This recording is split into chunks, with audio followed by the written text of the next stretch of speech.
Canada's federal election was the first major test of Donald Trump's influence on the affairs of a longtime U.S. ally since he returned to power 100 days ago.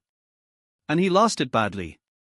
The U.S. president's attacks on Canadian sovereignty outraged voters, while the trade war he launched threatened to upend the economy of a nation dependent on U.S. trade. That reversed the fortunes of the Liberals, who had been expected to be shown the door by an electorate weary of their decade in power, but instead cast themselves as fighting for Canada's very existence. Conservative Party leader Pierre Poilievre, who shares some similarities with Trump style-wise, appeared months ago to be a shoo-in to become Canada's next Prime Minister. Now, he is out of his own seat in Parliament.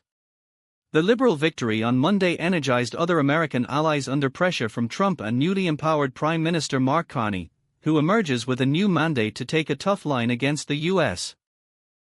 in trade negotiations and other foreign policy. French President Emmanuel Macron, who has his own complex relationship with Trump and is dealing with tariffs imposed on France, congratulated Carney on X and referenced the "elbows up" slogan that Canadians have adopted in resistance to Trump. "You embody a strong Canada in the face of today's challenges," he wrote. "France is glad to further strengthen the friendship which unites our two countries. I'm looking forward to working with you, elbow to elbow." Trump was on the ballot in all but name.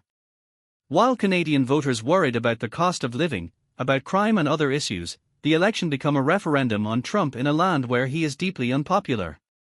Trump's annexation threats and trade war have upended Canada's identity in ways few Americans understand. The attacks are viewed as not only deeply insulting, but a stinging betrayal by what was supposed to be the country's closest friend and trading partner.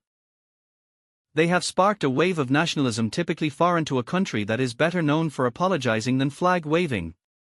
Coffee shops replaced Americanos with Canadianos. Provincial liquor stores cleared American wines and spirits from their shelves.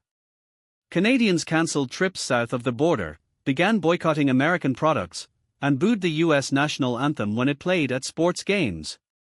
Even Wayne Gretzky, Canada's biggest hockey hero, is now reviled over his personal friendship with Trump. Trump in March acknowledged that he was boosting the Liberals' fortunes, but continued with his attacks nonetheless. "I don't care," he repeated during an interview on Fox News Channel's The Ingram Angle. "I'd rather deal with a Liberal than a Conservative." Trump also criticized Poilievre's efforts to distance himself from the president. "The Conservative that's running is, stupidly, no friend of mine. I don't know him, but he said negative things," he said, insisting the outcome doesn't matter.